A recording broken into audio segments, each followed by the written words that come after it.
welcome to my field trip. Today we're going to be going on a hike, and I have aligned this with the grade 8 science curriculum, specifically understanding life systems and cells. So we're going to be looking at plant and animal cells today, and this will be the students' introduction to learning about plant versus animal cells.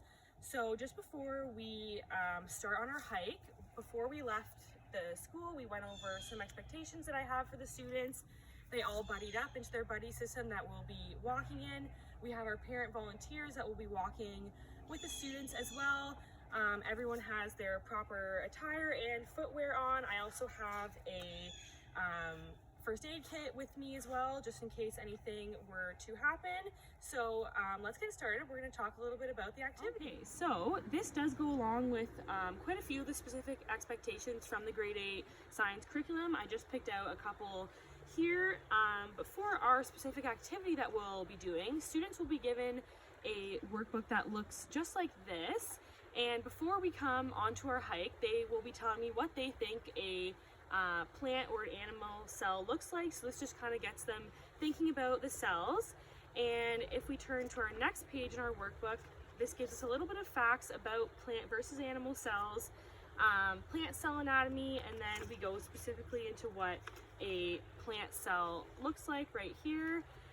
So today we're specifically going to be focusing on plant cells, and what we'll be doing is throughout our hike we'll stop a few times. Students can look over some of the points that I have here about plant cells and animal cells. They can think about them a little bit, look at the plant cell anatomy that we have here.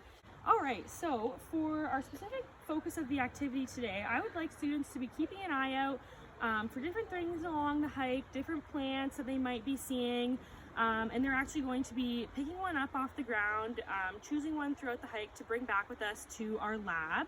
I do ask that all students pick something that's already on the ground, not off of a tree or off of a flower, on a leaf, but they can choose whatever they want. That may that be a blade of grass, a leaf, a flower, anything that they like. And what we'll be doing is we're going to be taking that back with us to the school and into our lab. We'll be cutting open what they chose, and they're going to be looking at it under a microscope so they can actually see what a plant cell looks like, and then they will be comparing that to what animal cells look like. These flowers are a great example of something we can take back to the classroom. This is a great option for an activity that you can take students on in your local areas. You can go to a local hiking trail and students can come for a couple hours, or you can take them farther away and make it a whole day trip. Okay, at this time, students will be stopping and they can talk with their walking buddy a little bit, and they're going to be looking at some of the points about plant and animal cells. So just for example, plant cells tend to be larger than animal cells. And then we'll just have a quick discussion as a class before we continue on with our hike. All right, here are some of the things that we found on our hike and that we'll be taking back with us to the classroom. Thanks so much for coming on my hike with me today.